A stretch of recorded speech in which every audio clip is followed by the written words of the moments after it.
Estamos no ar com mais um podcast. Se você é novo por aqui, não esquece de, se inscrever no canal. Bem-vindo! E se você está gostando do nosso conteúdo, gente, não esquece de compartilhar, né, com o pessoal, com os amigos, com as pessoas que querem vir para a Austrália, que querem saber um pouquinho mais de Austrália. E hoje eu estou sozinha e o meu parceiro Will me abandonou. Não, brincadeira. Homem busy é assim mesmo, né? A gente teve que fazer uma gravação aqui de último minuto. Por que último minuto? Tem gente que tá indo embora, mas espera aí que vocês vão entender um pouquinho mais. Não é bem assim, eu não vou dar spoiler do que tá acontecendo por aqui. E vou deixar a minha convidada super especial, que separou um tempinho aí no meio de um monte de coisa que tá acontecendo, para me prestigiar. Então, já vou agradecer, né? Obrigada a você por estar aqui e obrigada a você por estar aqui. Obrigada por me receber. Eu que agradeço. Essa aqui é a Lívia. Vou deixar ela se apresentar e já vou perguntar quem é essa pessoa que está aqui na minha frente. Olha, é difícil. Autoanálise. Eu sou a Lívia, eu sou dermoterapist, trabalho especialista em pele e trabalho com terapias avançadas de estética. E eu tenho a minha própria marca de skincare que se chama Bossa. Estou aí na Austrália já tem quase 10 anos. 10 anos de já? idas e vindas. É, a gente quer saber. É para isso que a gente trouxe. A gente quer saber, esses 10 anos aí, como que foi? Você veio para cá a primeira vez, né? Porque eu já tô sabendo que teve uma ida, uma vinda. Como que foi? Primeiro, por que você pensou em vir para a Austrália?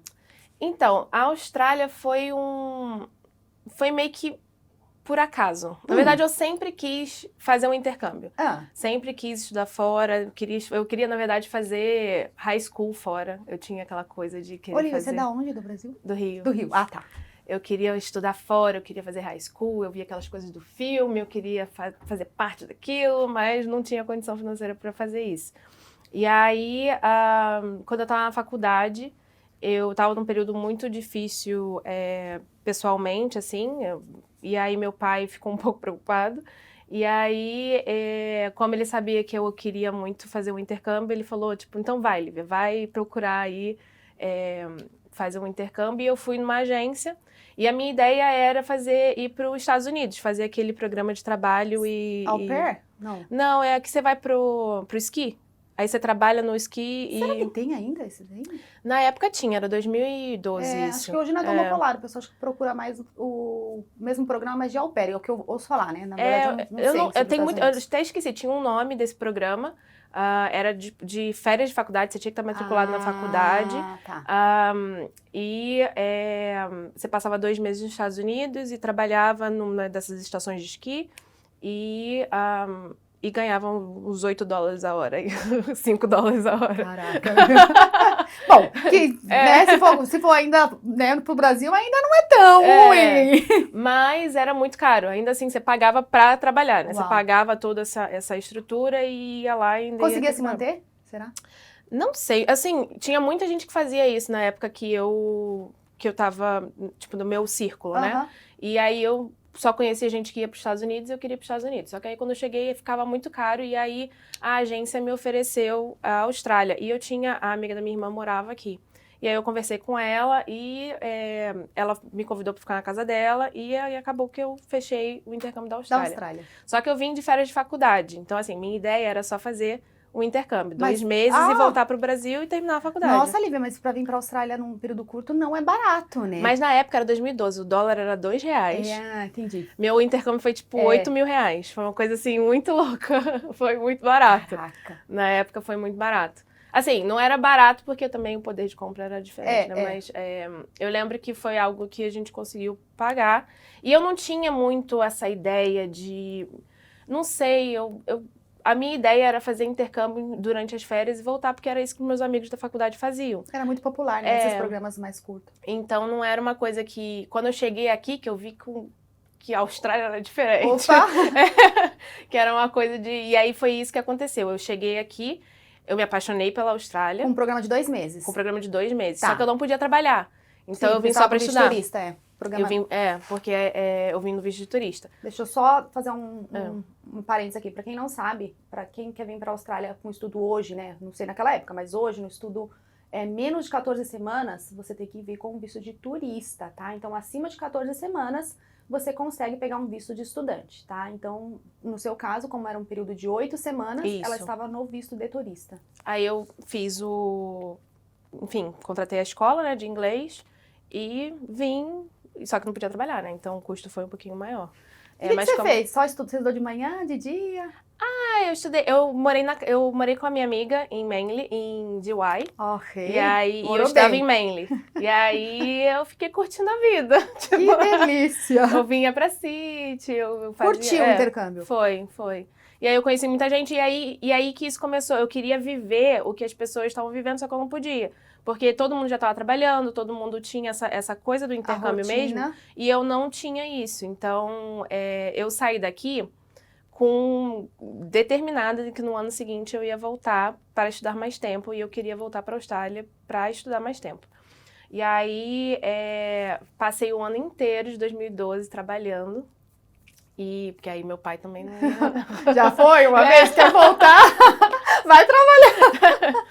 Tudo bem que eu fui trabalhar em loja, então assim, não deu pra pagar só um pedacinho de alguma coisa. Ele viu que eu me esforcei e me ajudou um pouco. Mas foi um ano que eu fiquei decidida, porque eu saí daqui com uma sensação muito estranha, assim, de que eu ia voltar, sabe? Era uma sensação de que eu pertencia a esse lugar. Olha! E aí eu voltei pro Brasil, assim, não, eu vou voltar para a Austrália, vou largar a faculdade. E aí o que aconteceu? Eu estava estudando arquitetura na época, e quando eu voltei, eu acredito muito em sinais, né? Uhum. A minha faculdade faliu. Então, eu voltei, eu estudava na Gama Filho, e a Gama Filho faliu. Aí eu fui para uma outra faculdade, e a outra faculdade faliu não, ela foi comprada. E aí ela também entrou num processo de, tipo, a faculdade antiga faliu e outra faculdade comprou. Sim, e aí ficou uma zona. E aí eu falei, ai, gente, não é pra eu fazer arquitetura, cara. Acho que não tá rolando. Eu tô, tipo, 3 vezes fazendo o mesmo período, porque eu tô pulando de faculdade em faculdade. E aí eu falei, enfim, conversei com meus pais e decidi vir pra Austrália. E aí eu vim, o dinheiro já tava um pouco mais curto nessa época, eu vim com exatamente 14 semanas.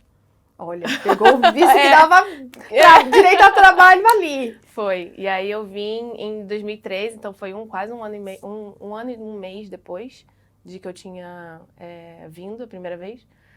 E fiquei os 3 meses, e aí renovei para um VET. E fiquei mais um ano e voltei pro Brasil. Você fez VET do quê? Eu fiz Nessa VET. época? Então, eu fiz o VET da Hillsong, que é uma igreja. Ah, que legal, você fez. E aí eu fiz TV e mídia deles. Eu fiz um curso que interessante. Nossa, muito legal. Nessa época, eles tinham moradia também, não é? Ou não? Tinham. Na verdade, eu cheguei aqui, como eu conheci bastante a galera que estava aqui, na primeira vez que eu vim, essa galera me ajudou a achar uma casa. Uma casa. E aí tinha uns brasileiros que tinham umas empresas de share housing. Sim. E aí eu fui numa dessas. Interessante. E aí era ali em Waterloo mesmo. Só que eu fiquei 3 meses, os 3 meses que eu estudei inglês, e eu tinha 3 meses, eu entrei no intermediate, no pre-intermediate, e eu tinha 3 meses para ir pro upper. Pra poder ir pro VET. Sem ter que fazer o IELTS. E essa escola, ela realmente exige, né? Tem escolas que passam direto, E aí eu fiquei... toda semana eu tentava fazer um teste pra conseguir. Em 3 meses consegui ir pro upper, e aí eu consegui... Parabéns, viu? Fazer Parabéns, porque você pulou 2 níveis de inglês. Foi, em 14 semanas. Porque normalmente eles calculam aqui, né, num programa normal, que você leva de 12 a 14 semanas por level, por nível. Então, não, eu nunca assisti um nível inteiro. Caramba! Eu pegava um livro, assistia 2 semanas, fazia uma prova. Eu pegava o segundo livro, fazia uma prova. Pega essa dica aí, porque não é pra Não sei se ainda é assim, mas... Não, se a pessoa se desenvolve sozinha, né? Se é o seu caso, provavelmente foi mérito seu, porque se você tem que passar por todas as semanas, mas quando tem uma pessoa que se desenvolve, que tá ali, que tá, né, boiando na sala, as escolas passam mesmo. Mas normalmente é raro isso acontecer, porque realmente você tinha aí os skills pra aprender inglês. Eu sempre estudei inglês. É porque eu acho que quando eu fiz a prova de nivelamento, eu tava muito nervosa, acabei fazendo algumas coisas que é normal. Erradas. Então eu fiquei pouco tempo no pre, aí eu fiquei mais tempo no intermediate e passei pro upper. Nossa, então, que legal. Nossa, engraçado eu lembrar disso, porque faz muito tempo. É história real e oficial aqui. E aí você foi pro Brasil, fez o VET. Aí eu fiz o VET, foi um ano muito difícil pra mim, porque por mais que eu queria vivenciar essa coisa de trabalhar e tal, foi um ano muito pesado, porque nos primeiros 3 meses eu não arranjei emprego. Não arranjei emprego em lugar nenhum. Caramba! Veio com visto pra conseguir um emprego. Isso era 2013, né? 2013, o Facebook dos grupos estavam começando ainda. Né? Não tinha, você tinha que imprimir teu currículo e sair deixando, meter a cara. E eu tinha muita vergonha de falar inglês, muita. Por mais que eu falasse, chegava na hora, eu tinha muita vergonha. Sim. E aí eu até imprimia currículo, mas levei uns calotes, entreguei panfleto e não me pagaram. Fiquei fazendo esses bicos assim e não conseguia muito dinheiro. Então, assim, nesses 3 meses, minha mãe me ajudava com só o aluguel e o básico. Eu comia macarrão com tuna, porque era menos de $2. Eu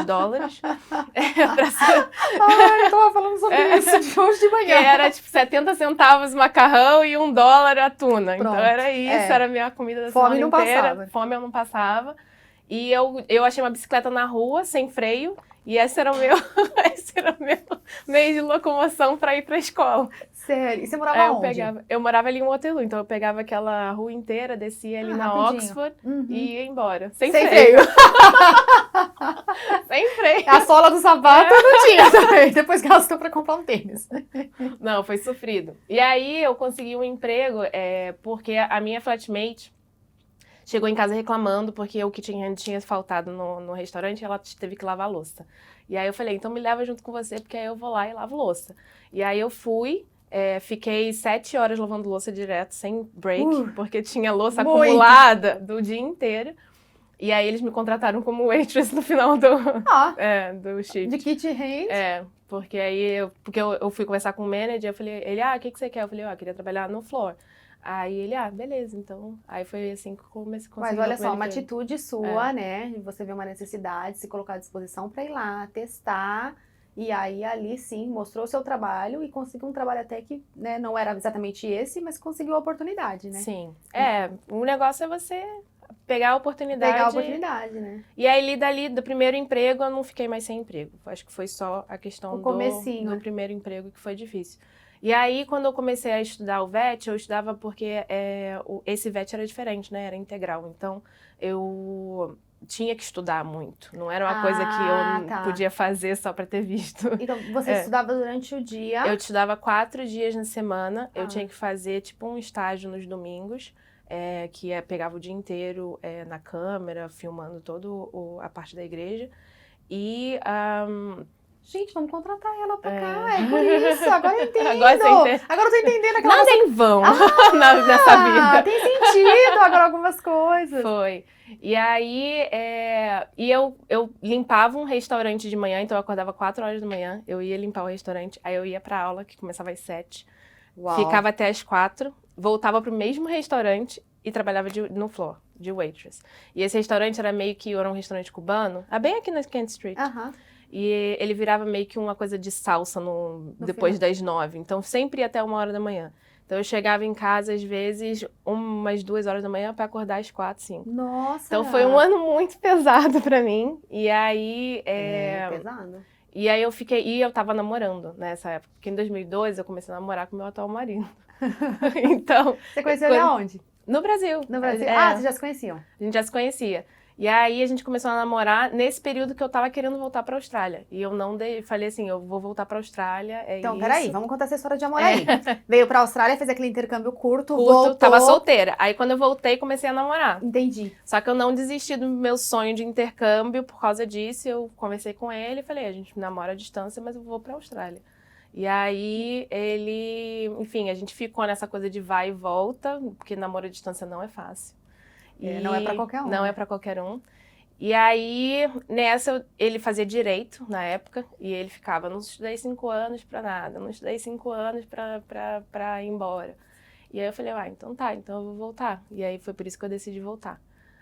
Só que quando eu pisei no Brasil, eu já me arrependi. Porque eu passei um ano inteiro, 1 ano e meio, né, que eu fiquei aqui. Eu fiquei 1 ano e meio sendo independente, morando, ganhando dinheiro, vendo que as coisas funcionavam aqui. Porque por mais que a minha vida fosse louca, Eu tinha segurança, eu voltava pra casa às vezes 2 horas da manhã andando da City pra Waterloo, sabe? Então, assim... É 3 quilômetros aqui, pra quem não sabe, uns 3 quilômetros, 6,5 km, dependendo da área. E aí eu pisei no Brasil, ia sair com as amigas, minha mãe ficava me ligando, preocupada. Onde é que você tá? Onde é que você tá? Você tá bem? Não sei o quê. Então, era muito... Eu já me arrependi na hora, assim, falei, gente, isso aqui não é pra mim. E a sua cabeça volta diferente, porque é engraçado, porque quando eu cheguei lá, eu fui sair com os mesmos amigos que eu tinha, com todo mundo, e parece que eu evoluí, assim, 10 anos, e todo mundo, o tempo não passou, assim, as pessoas estavam... A mesma coisa. E aí... Não se encaixa mais, né? Não. E não sei se pra você foi dessa forma, mas muitas pessoas falam que quando vai pro Brasil visitar e que encontra esse ciclo de amigos, que começa a conversar e muitas vezes nem se expressa muito, porque não consegue ver que o pessoal não tá na mesma page. E às vezes, qualquer coisinha que fala, a pessoa acha que... tá se achando. Ou você começou a falar inglês no meio Não, o inglês, começar a falar o inglês no meio, não tem como. Então, muita gente fala isso mesmo, que às vezes até se cala, nem é a mesma coisa, pra não parecer pros amigos que, sei lá, só porque tá na Austrália tá diferente, mas a gente muda mesmo, né? Sim. A cabeça muda, né? Não é uma coisa inventada, né? Porque tá fresca ou porque... Não, e você vive experiência, não é... Eu acho que é em qualquer lugar, acho que não só a Austrália, mas eu acho que assim que você saiu, porque eu vivia numa bolha. Eu morava em Niterói, e assim, Niterói é perto do Rio, eu estudava no Rio e tal, e... enfim, parecia, a sensação que eu tive quando eu cresci lá e eu saí pro mundo, é que a gente não conhece o mundo. A gente fica naquela bolha ali e a gente não tem nem noção que é possível viver o mundo, sabe? A gente só cresce ali e acha que tudo é ali, todo mundo, é só aquela vida ali, a gente tem que casar e trabalhar por ali, ficar ali. E quando a gente sai, a gente vê que, cara... Você consegue ganhar o mundo, sabe? Você consegue... Eu tô rindo aqui porque... Não vou falar porque detalhes, porque toda hora eu tô dando esses créditos do meu marido, né? Mas, a primeira vez que ele saiu do Brasil, ele foi pro Japão pra ver um time aí jogar, que a gente não vai falar sobre isso aqui. E quando ele voltou, ele falou exatamente, tem um mundo lá fora. Foi ele que deu assim, falou, Sheila, vamos fazer um intercâmbio sim. Aí a gente sempre teve essa vontade. Ele falou, existe um mundo lá fora que dá pra gente explorar. E eu não sei se o brasileiro, ele já coloca a sua autoestima lá pra baixo por ser brasileiro e acha que não vai para um outro país e vai trabalhar de cleaner, sabe? Parece que a gente tem uma cultura que acha que vai para um outro país não vai ter uma coisa de destaque, não vai trabalhar na sua área, não vai trabalhar onde você se formou. E não é bem assim, sabe? É porque a gente sempre linka muito com os Estados Unidos. E eu acredito que nos Estados Unidos tem um pouco mais de... preconceito e menos oportunidades para imigrante. Mas quando você vê que tem sim, que você consegue... Estamos aqui para provar isso! Que não precisa... Assim, se você quiser ser cleaner pelo resto da vida, e tá tudo ótimo, porque ganha bem pra caramba. Então, assim... E o recomeço, assim, o recomeço aqui, né, eu já falei isso em alguns episódios, alguns outros podcasts, o recomeço aqui não é tão ruim, né? E as pessoas que estão no Brasil...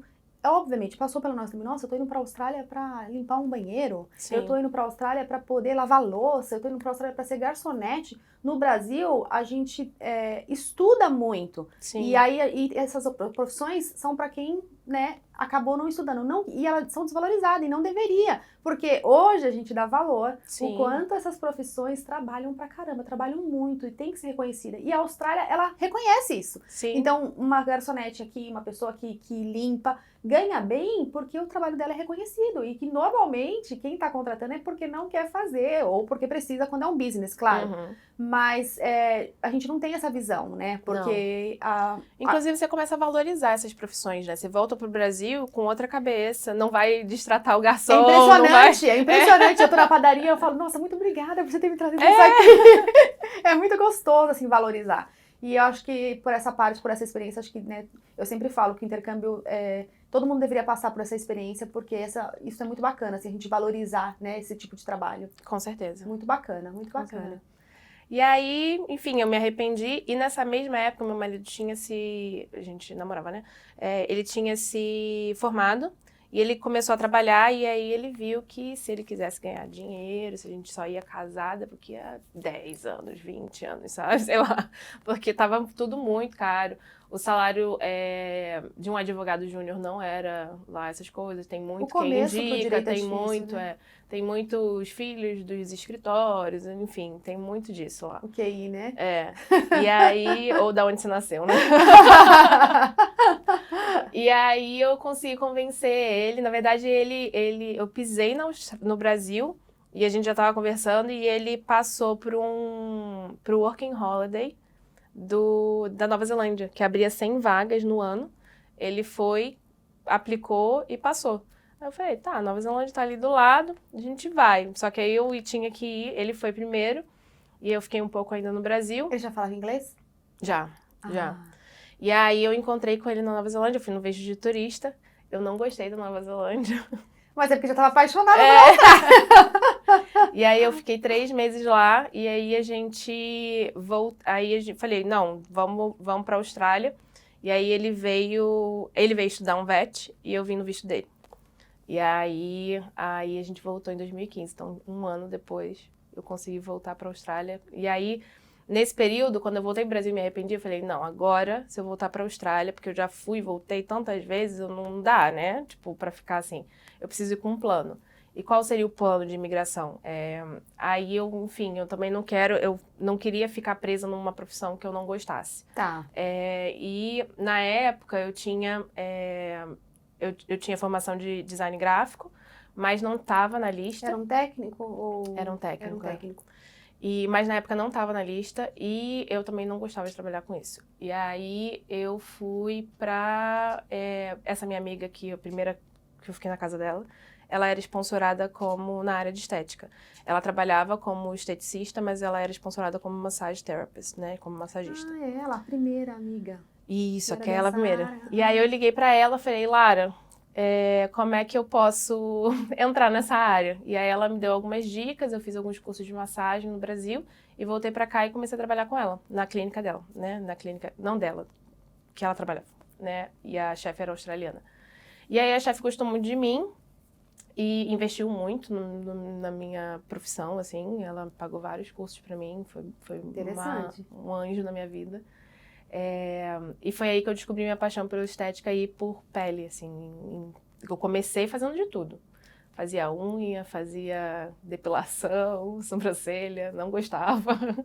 Mas o que eu gostava de fazer eram os facials, né? Que era a parte de pele. E aí eu fui me aprofundando nesse ramo, né? Nessa área da estética. Fui fazendo vários cursos, enfim, fui pulando também de clínicas, né? De profissões, indo para umas clínicas mais avançadas.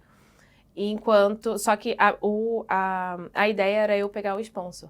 Então, quando eu estava fazendo todo o processo, né? Eu ia levar um tempo para conseguir ter experiência. Uhum. Mas no meio do meu processo, né? De pegar a experiência, estudar, não sei o quê, em 2017 mudou a lei. E aí, Massage Therapist foi para a lista de 2 anos, né? Porque mudou essa lei de Foi aquela mudança Foi aquela mudança grande, Lembro que eu chorava. Eu tava no aeroporto nessa mudança. Eu chorava muito.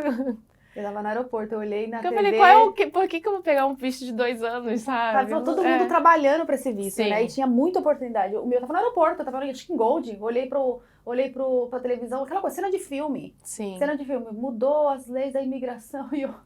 Não, foi horrível, foi horrível. Foi horrível. Não, e assim, vários amigos meus me ligando assim, e agora, Lívia? Não sei o que. Eu fiquei, foi um monte de gente, assim. Acho que quem tá assistindo passou por isso. Eu não sofri sozinha, então. Não, foi horrível. E muita gente já estava assim no final do plano já para poder pegar, né, o visto, não conseguiu. Teve gente que tinha aplicado e mudou a lista. Não, mas para quem aplicou, eles honraram. Eu tava no meio da aplicação. Isso E não tinha saído. E aí saiu com a lei nova. Eu tive que me adaptar o meu visto, né? Demorou mais do que eu esperava, mas eu não perdi o direito da residência.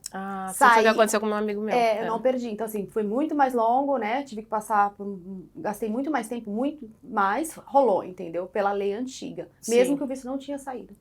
Mas foi muito pesado, acho que para os imigrantes. E aí? E aí a gente teve que recalcular a rota, né? Porque eu já estava gostando da área. Não queria mais sair, investir tempo, né, e dinheiro. Só que meu marido, ele, enfim, chegou aqui, ele não foi trabalhar com direito, né, porque para trabalhar com direito você precisa estudar aqui. Sim. E aí ele entrou na área da construção e caiu, né, de gaiato, numa fábrica de mármore, uma marmoraria. Aham. E, coincidentemente, essa é uma profissão em demanda é uma profissão, né, tipo, Sim. se chama stonemason. Ainda tá, né? Ou Tyler, né, você pode ou ser Tyler ou stonemason, trabalhando com mármore e pedras, e porcelana e tudo mais. E estava uma profissão em demanda, e a empresa era uma empresa gigante que dava sponsor. Olha. E aí a gente foi por ele. Ai, as oportunidades acontecem, Foi por ele. gente. As oportunidades surgem, né? Só basta dar Sim. espaço que elas acontecem. Que bacana. E aí a gente aplicou o visto de sponsor, saiu. Só que aí veio o Covid e ele foi demitido. Ai, caramba. E aí o nosso visto de residência atrasou um pouquinho por causa disso, porque ele teve que mudar de sponsor no meio de 2020.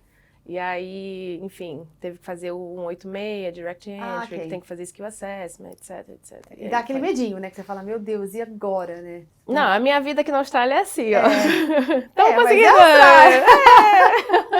Tô fazendo sucesso em Sydney. É, Onde eu tô indo agora? Essa é a vida do imigrante na Austrália. Você acha que tá bem? Mas aí- vales e montanhas. Mas aí conseguiram. E aí, então, ciclo fechado com essa história de imigração. Veio pra Austrália. Fechou ano passado. A gente esperou 14 meses pro nosso visto de residência. Foi o ano mais difícil da minha Quando vida. que saiu? Qual mês que saiu? Dezembro do ano passado. Ano passado. Eita, Foi. lasqueira. É porque foi um ano difícil. Eu acho que só quem passa, sabe? É porque é muito difícil você contar, assim, o que você tava passando. E às vezes a pessoa, mas eu já consigo residência. Tipo, eu sei que consegui residência. Tô muito feliz por isso. Mas foi um ano difícil, porque quando a gente já tava aqui há 8 anos. E a gente já tava traçando, vivendo como residente e traçando planos como residente. Sim. Só que você não tinha como dar passos porque você estava no Bridging Visa.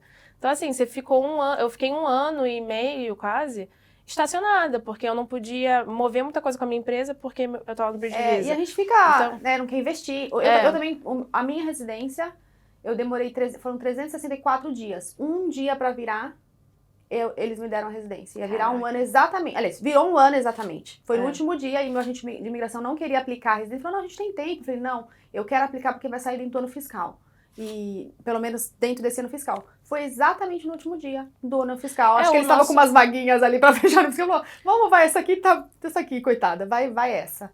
Mas demora. O nosso foi, tipo, tava lá a previsão de 14 meses, tava 14 meses e 1 dia. Foi 2 dias, foi tipo isso. E assim, essa demora é angustiante, né? horrível. Porque você não sabe se você fica, se você investe, se você muda de trabalho. Se você ainda tá numa espera com um visto válido, eu acho que ainda é um pouco melhor. O Bridging Visa aqui eu acho que é cruel. Porque você não pode sair, você não Você quer não pode sair. sair, você não pode fazer muita coisa, você não consegue... E o medo de viajar e não poder voltar, né? Tipo, acontecer alguma coisa, você fala, eu tô fora do país. Nossa, isso é horrível. Eu tive várias alterações. O meu marido também. não queria sair do país por causa disso. Eu também não quis correr risco nenhum. Nos bridging, não Então corri você risco. fica meio que... E foi um Bridging Visa logo depois da pandemia. Então a gente viveu aquela coisa mental, né, da pandemia. E aí quando todo mundo começou a sair pra ir ver a família, a gente tava no Bridging Visa. Então a gente ficou aqui, tipo assim, vendo todo mundo ir pro Brasil e tal, e a gente não podia sair. Já foi pro Brasil? Eu fui, porque eu tive que ir a trabalho, mas meu marido até agora, fazem 6 anos que ele não vai. Eu pós-pandemia não fui Então também. foi bem... Preciso ir. Foi bem puxado, mas graças a Deus... Mas deu certo. saiu! E aí esse ano é um ano de abundância. Mas e aí? Veio a residência, legal, né? Nada muda, as contas continuam, né? Acho que o sentimento muda. Assim, é um alívio, né? É um alívio. Eu acho que é um sentimento, engraçado, quando saiu minha residência, eu fui andar na City, né? E aí passa aquele filme inteiro na tua cabeça de tudo que você fez, todos aqueles perrengues que você passou. E eu acho que é um sentimento de tipo, nossa, agora eu pertenço a esse lugar. É isso. Eu acho que é isso. É um ciclo fechado mesmo. Sim. E você tem a certeza de que Tipo, tudo que agora você ninguém fizer... me tira daqui. A certeza de que você agora vai plantar uma sementinha e você vai conseguir, né, continuar com isso, porque todo mundo fica incerto. Muita gente tem receio, não tenho residência ainda, né? Se eu fosse pensar nisso, minha filha, eu não teria feito nada na minha vida, mas... Nossa, Mas por isso que eu falo, começa. Mas a gente fica com aquele sentimento de, e aí, né? Se acontecer alguma coisa no meio do caminho. Mas e aí? Então, residência, né? Maravilhosa, ano passado. E a empresa? Conta um pouquinho mais pra gente da empresa. Sim, a empresa nasceu, enfim, nesse meu processo, né? Eu fui crescendo na profissão e a última empresa que eu trabalhei foi uma clínica médica, então eu trabalhei com médicos de cosmetic doctors e dermatologistas. E eu era especialista em pele lá e eu trabalhei com as melhores marcas de skincare aqui da Austrália. E aí, cheguei num ponto que eu não ia ganhar mais do que eu ganhava, sendo funcionária. Sim. Então, eu cheguei, tipo, que tem o profissional da beleza, você chega num topo, você não ganha mais que aquilo por hora, digamos assim. Esse era o topo que eu consegui ganhar. E se eu quisesse ganhar mais, eu tinha que empreender. Fazer alguma coisa. Amiga, come uma frutinha, fica à vontade. E aí, empreender sempre fez parte da minha vida, assim, tipo, de querer ter o meu próprio negócio. Só que eu acho que eu sempre respeitei muitos processos. E eu acho que não é que você precisa estar pronto para empreender, mas eu acho importante você ter experiência na tua profissão e em outros business para você poder ter o seu. Então, eu respeitei os processos. Eu não cheguei aqui já querendo atender em casa, essas coisas assim, nada contra. Mas eu queria conhecer o público australiano, eu queria conhecer o mercado, conhecer os clientes, crescer e fazer um nome dentro e de conhecimento mesmo, porque as empresas aqui, elas investem muito em treinamento dos funcionários. Deixa eu te fazer uma pergunta. Quando você começou a trabalhar nessa área de beauty, você já viu uma oportunidade de empreender ou a princípio era só por visto e porque, legal? Eu vi sim. Na verdade, todo mundo da área da beleza chega aqui e já começa a atender em casa, né? Uhum. E assim, eu iria ganhar muito mais dinheiro se eu fosse trabalhar em casa. Só que a primeiro momento eu queria o visto, então eu trabalhava numa clínica e eu vi uma oportunidade de crescer na profissão mesmo, em conhecimento, né? Pegar experiência, fazer cursos e assim, todos os lugares que eu trabalhei investiam muito em treinamento, sabe? Então assim, a experiência e o conhecimento que eu adquiri trabalhando para os outros foi impagável, assim, eu não iria conseguir trabalhando para mim mesma desde 2015, sabe? Então, eu respeitei esses processos, fui crescendo, até que chegou um ponto que eu falei assim, não tem mais o que eu aprender, não que não tenha mais o que aprender, mas tipo, eu já tava ali meio que vivendo a mesma coisa, sabe? Eu já não tinha muito o que aprender no lugar que eu tava. Bem... E tinha esse desejo de querer ter o meu próprio negócio. E aí eu comecei, assim, eu aluguei um espaço e atendia uma vez na semana. Eu falei, vou primeiro construir uma clientela. E aí ficou busy, eu atendi abri o segundo dia. E aí fui fazendo isso. Só que aí veio a pandemia. E aí, quando veio a pandemia, eu tive que entregar essa sala que eu alugava. Era aqui na City, inclusive. Uhum. Era um espaço bem legal, de coworking da galera da saúde, assim, profissional de saúde. E aí, eu entreguei a sala e fiquei sem trabalho, né? Porque quando veio o lockdown, a primeira coisa que parou de trabalhar foi a área da beleza. Só os cabeleireiros. Tá? Mas as clínicas foram a primeira coisa, assim, parou. Fiquei 3 meses, eu não tinha job keeper na época, porque eu não era residente. Sim. Então, eu fiquei 3 meses no ócio, e eu não consigo ficar no ócio. E aí... Sem trabalho. E aí... Você também, né? Ficou assim, estudante entrando, né? Não, eu desenvolvi um projeto maravilhoso no ano, eu não dei um segundo, eu fiquei busy o tempo inteiro, mas tudo bem. E aí, meu marido trabalhava com pedra, e aí... Ele continuou, né? Porque ele continuou indo trabalhar e ele fazia double shift e tal, então assim, eu não tinha necessidade de trabalhar. E ele pegava o que sobrava das slabs, né, de mármore, ele cortava, aí veio meus pequenos skills de arquitetura, eu comecei a fazer mesa de mármore para vender, porque no primeiro lockdown a galera tava desesperada para decorar a casa. Né? E aí ele pegava as sobras de mármore, eu comprava os frames e fazia as mesas e botava no Facebook para vender. E a gente vendeu muita mesa. Tá brincando? Eu não sabia disso. Muito. Foi, tipo, eu vendi muita mesa. Que legal! E aí foi assim que eu fiquei vivendo durante o lockdown. E aí eu E nesse meio tempo também, fiquei com bastante tempo. E eu pensei, eu não posso depender só de serviço.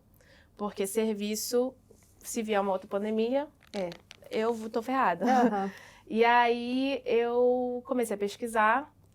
Eu queria usar a minha expertise dentro do meu negócio. Eu queria, não queria tipo abrir um e-commerce, um dropshipping, alguma coisa assim, sabe?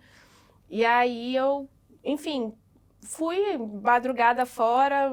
Você entra numa página, entre outra, de repente você descobre um mundo que eu descobri um mundo de fornecedores que eu poderia fabricar meu próprio produto. E aí aquilo meio que foi o start da minha pesquisa.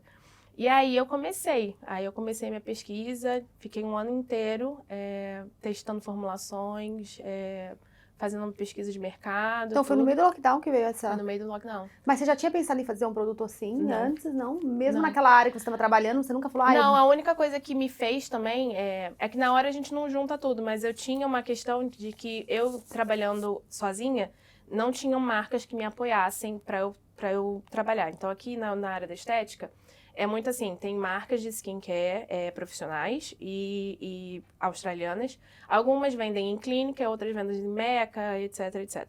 E Sephora e tal. As que vendem em clínica, elas são mais ativas, elas são mais de tratamento. E elas têm alguns pré-requisitos para você trabalhar com elas. Então, assim, geralmente você precisa ter uma estrutura de clínica, ter funcionário para trabalhar com você, tem uma opening order muito grande, né? Você tem que dar, tipo, 10 mil, 15 mil para você, de cara, assim, para você conseguir trabalhar com eles. Uhum. Então, não era uma coisa que pequenos empreendedores ou, tipo, uma esteticista solo conseguiria pagar. Aham. Então, eu não conseguia achar marca, não conseguia achar. Eu trabalhava um pouco com as marcas para indicar assim, as marcas da farmácia, mas eu não conseguia ter resultado, não era o que eu tinha em clínica, então eu fiquei bem frustrada nessa época que eu estava começando a atender. Então eu acho que isso foi foi uma dor minha que me fez também Criar uma necessidade, algo. né, mesmo. Caramba! Então foi isso. E é um sucesso, gente! Mas eu pensei que tinha mais tempo, sabia? Nada, foi Eu pensei. Foi 2020, eu lancei, só que aí voltamos do lockdown, galera, mulherada desesperada pra se embelezar, né? Sim. Todo mundo, assim, foi a época que eu fiquei mais busy. Voltei pra clínica e não tava atendendo. Eu tava nesse meu projeto porque a minha ideia era só ficar com a marca. Tava desenvolvendo a marca. E aí, meus clientes começaram a me procurar. Aí eu comecei e falei, beleza, posso te atender na sua casa. Olivia, mas peraí. Não tá batendo as datas. Calma. Tá. Calma. Tá. Tem coisa que não tá batendo aí. Isso foi 2020. Voltou do lockdown, 2020. Aí eu voltei a atender de vez em quando, assim. Só que aí veio setembro. Eu tava muito busy de ir a domicílio. E tava trabalhando na clínica. Tá. Aí eu decidi abrir um espaço. Um espaço não. Decidi alugar a sala em Bondi. Alugava a sala dentro de uma outra sala. Uhum. E aí ficou muito busy de novo. E eu precisava de mais dias. Quando eu comecei a pesquisar mais dias, ia ser um valor muito grande de aluguel. Uhum. Aí eu comecei a pesquisar a sala comercial. E achei a sala que eu tava. E aí, que ia me dar, assim, 2 dias em Bondi era o aluguel da minha sala. E aí eu falei, eu vou alugar essa sala, Arrasou. então. Aí eu apliquei, foi aprovado. E em fevereiro eu tava abrindo o estúdio do Bossa, em fevereiro de 2021. Ah, ok. Foi em fevereiro de 2021. Não, agora tem sentido. E aí eu fui, enfim, levei um tempo pra decorar também, fui fazendo as coisas aos Que era poucos. fofo lá, né? Era bem legal. Bem fofinho. E aí eu só lancei a marca, eu acabei abrindo o estúdio antes da marca, mas eu já tava com o processo da marca. Tá, agora tem E sentido. aí, por causa dessas oportunidades que eu fui agarrando. Mas eu só fui lançar o produto em março de 2021. Uhum. E aí eu lancei o produto. Só que aí foi, enfim, foi bem trabalhoso. E bom, Porque, eu conheço os produtos, eu uso, na verdade, né? Tá acabando, viu? Falando nisso, tá acabando. Mas enfim, tem correio, né? Dá pra enviar pras amigas. Não, com certeza, Mas é muito bom mesmo. Seus produtos são ótimos, são maravilhosos. Eu pensei que até não tinha linkado que era uma empresa nova. Não tinha linkado porque os produtos são bons. Todo mundo que usa, eu já peguei reviews, né? Porque a gente conversa, a mulher conversa, e é muito bom. Então, parabéns mesmo. Obrigada. É um sucesso, já é um sucesso e vai continuar, porque Sim. você só tem... E pelo que pouco que eu conheço de você, ele é um pouco mais o suficiente para saber tudo que você coloca a mão é um sucesso. E eu sei o quanto você é dedicada, né? E o quanto amor também tem e dedicação nessa marca. Não é à toa, né, que tá sendo um sucesso e que a gente percebe qualidade mesmo em tudo que você coloca a mão. Mas a marca tá demais, tá? Obrigada. Fala o nome da marca pro pessoal. Bossa Skin. Como que a gente acha você? @Bossa Skin no da Austrália e aí agora tem no Brasil também. No Brasil também. @Bossa Skin Brasil. E deixa eu fazer um comentário aqui, Sim. né? Desde o início eu percebi que você menciona muito seu pai. Sim. Né? E algumas conversas que a gente já teve também, eu sempre vejo que ele é seu amigão. Sim. Ele também parece que ele também tá com você nessa marca, é isso? Ele tá, porque quando veio o segundo lockdown, eu queria ir embora da Austrália. E aí eu chamei meu pai para abrir a marca no Brasil, para eu ter alguma coisa no Brasil se eu quisesse voltar. Porque eu não sabia se o visto ia dar certo ou não. Plano B, né? Mais, E aí eu chamei ele aposentado, tava meio que sem muito perspectiva do que fazer, né? Porque ele se aposentou muito novo. Então, assim, ele queria trabalhar, mas ele não sabia com o quê. E aí ele tem bastante experiência com a questão de logística, com processos, ele é especialista em ISO 9001, então assim, ele gosta dessas coisas densas do business e eu odeio. E aí eu achei um Vocês são muito amigos? A gente é.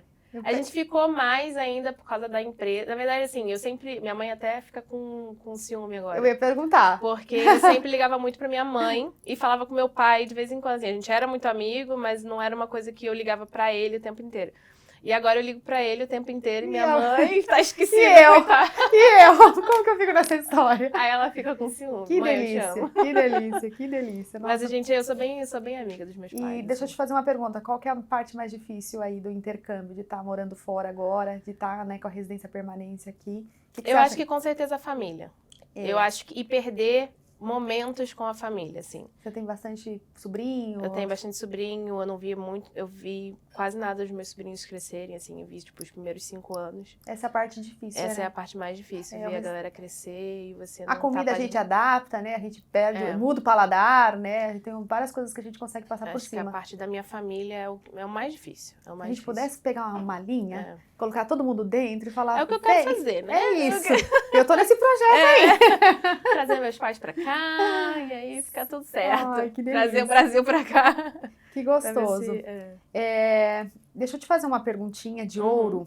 A perguntinha de ouro que não quer calar. Deixa eu só dar uma recapitulada na sua história. Sim. Veio pra Austrália pra aprender inglês 2 meses, voltou pro Brasil. Sim. Ficou lá 1 ano e pouquinho. Fiquei 1 ano e pouco. Tentando ali terminar arquitetura não era pra você. Aí perdida, exato. Voltou pra Austrália, fez um pouquinho mais de inglês com visto de um pouquinho mais de 3 meses, 14 semanas, mais um mês de férias, quase 5 meses de visto, provavelmente. Acho que se era daquela época, acho que era. Foram 14 semanas. Quase 4 meses e 4 meses e pouquinho, quase 5 meses. Porque tinha um mês de férias, né? Fez o curso na Hillsong, né? De um ano. Fiz de 1 ano. E aí, depois desse final de 1 ano, você já voltou pro Brasil. Voltei pro Brasil. Você não tinha direito àquele pós-study visa nessa época? Você não lembra? Você lembra disso? Eu tinha mais 1 ano de visto. Eram 2 anos do meu. Era certificado 4 e depois diploma. Você fez o certificado 4? Você tem esse certificado? Eu fiz o certificado 4 só. E aí eu fui Antes embora. de iniciar o outro, foi pro Brasil. Voltou pro Brasil, depois voltou pra Austrália, certo? Voltei pra Austrália. Como estudante de novo? Não, aí eu vim como partner do meu marido. Que ele era o estudante. Ele era o estudante. Ele veio pra estudar. Legal. E aí, conseguiram a residência, agora empreendedora. Sim. Eita, que delícia. Residente aqui em Sydney. E conta a novidade pro pessoal aí, o que tá acontecendo na sua vida agora? Agora, né, que eu tô livre. Conta aí pro pessoal. Que não estamos mais presos a empresas. Tá batendo asas e tá voando. Estamos indo pra Gold Coast. Eita. Estamos indo. E do nada, semana passada recebi uma notícia aí, olha... Do nada. Não foi bem do nada, assim. A gente sempre, quando a gente visitou Nusa em 2019. E eu me apaixonei, assim. E na época eu não empreendia. Então, assim, eu queria aquela vida deliciosa. Né? Só que aí, no meio do caminho, eu comecei a ter minha própria empresa. E agora, quando a gente foi... E a gente sempre ficou falando, vamos morar em Sunshine Coast, vamos morar em Sunshine Coast. Assim que saiu o visto, a gente vai morar em Sunshine Coast. Não. A gente ficava falando isso. Saiu o visto e eu tava num período que eu não queria sair daqui por 1 ano. E o meu marido assim, não, eu preciso sair da minha empresa, eu não aguento mais meu chefe, e a gente tem que se mudar. Falei, mas arranja outro emprego aqui. Ele, não, mas a gente tem que se mudar, a gente tem que se mudar. Falei, então tá, então você aplica para emprego. Se você conseguir entrevista e conseguir o emprego, a gente vai. Que aí eu me viro com a minha empresa e tá tudo certo, eu posso fazer e recomeçar em qualquer lugar, e só levar minhas coisas, tá tudo ótimo. Aí ele, beleza, aí ele aplicou, aí ele conseguiu para algumas vagas que estavam lá no SIC, e ele conseguiu uma entrevista em Sunshine Coast e em Gold Coast. E eu não gostava de Gold Coast. Até colocar o pé lá. Vamos ver daqui um ano, gente. E aí a gente foi a Brisbane e fomos visitar com outro olhar. Acho que foi com um olhar de tipo, vamos morar aqui onde que a gente quer morar. E eu não gostei de Sunshine Coast. Nossa, você não gostou de Sunshine? Não, dessa vez agora. Porque eu acho que eu tô num outro momento da minha vida. É, tem isso. E eu fui com um olhar mais de empreender. Empreendedora. E lá não tem muita gente, né? Assim, tipo, você anda na rua, você não vê quase ninguém. É. Enquanto você vai pra Surfers Paradise, tá bombando, né? Então, assim... Sair de Sydney pra Sunshine é uma mudança radical. Muito radical. E, assim, acabou também que, enfim, o emprego de Gold Coast era bem melhor, o bairro que ele vai trabalhar é muito legal. E a gente gostou muito, a gente tomou... Ele já saiu de lá meio que com a oferta. E é nessa área que ele tá indo, na mesma área? É, na mesma área. Então ele fixou nessa área mesmo, hein? Fixou. Olha que bacana. Virou profissão, né?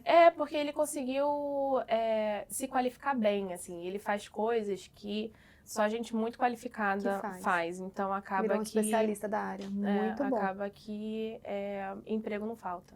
Sabe, bom, pra ele. nós vamos perder você por um momento, mas nós vamos te visitar, mas eu viu? Tô super animada. Gold Coast. Gente, de Gold Coast, me contatem. Exato, olha o que tá chegando aí pra vocês, olha. Vai ser legal, vai ser muito bom. Boa sorte pra você nessa nova jornada. Estamos torcendo muito. Obrigada por não atender esse convite de último minuto, que eu falei, gente, ela tá indo embora e eu preciso falar com ela. Hoje. Não, eu falei, minha garagem tá... Não, eu preciso falar com ela. Como assim ela vai embora? Pra quem não sabe, ela também tem um podcast que tá paradinho por enquanto, né? Tá. E também um sucesso aqui em Sydney com as mulheres de Sydney, né? Que é na área de negócios também. E eu falei, não, eu preciso falar com ela, porque a gente achava que eu tinha mais tempo, né? Eu falei, não, sobe a lista atrás, a Lívia, pelo amor de Deus. Então, obrigada. Imagina. E eu vou fazer a pergunta de ouro agora. Vamos fazer. Lívia. A pergunta de ouro é o seguinte, na sua opinião, no seu ver hoje, você acredita que intercâmbio é para todos? Eu não acho que é para todos. Eu acho que todo mundo deveria ter a experiência de fazer um intercâmbio, mas não é para todo mundo. Não é para todo mundo. Faz sentido? Faz sentido. Você quer justificar?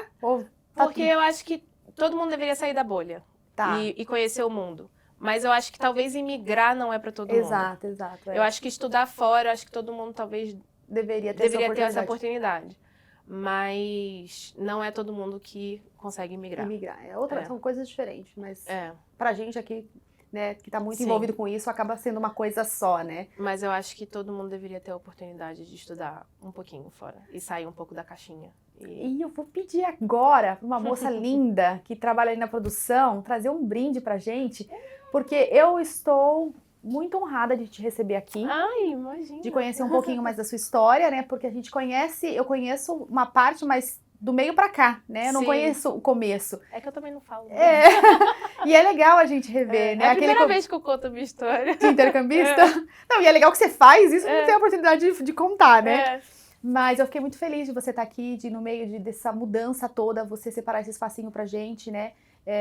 Tentar encaixar aí na agenda, eu sei que tá difícil pra você. Muito obrigada. Imagina, foi um prazer. E você não é só uma inspiração para mim, mas para todo mundo que tá ali, né, que veio para a Austrália, regaçou as mangas, fez a coisa acontecer, não desistiu, se especializou, estudou, voltou, viu que não era isso mesmo e ainda assim continuou a seguir com o seu plano. Hoje residente nessa Austrália, eu sei que você já deve ter brindado isso, mas é um motivo de brinde pela vida inteira, né, para lembrar daquele comecinho lá que você chegou aqui com visto bem pequenininho, o que é essa Austrália, né? Então, esse brinde aqui é para representar isso. Sabe aquele comecinho? Sabe aquelas 8 semanas de inglês? Sim. Sabe a bossa voando aqui, ó, agora? Sabe ficar 3 meses sem emprego? Exato. Comendo macarrão com tudo? Sabe a bossa voando no mundo inteiro? Sim. Isso aqui também é para celebrar isso, do seu futuro, tá bom? Parabéns. Obrigada. E obrigada. E vamos brindar.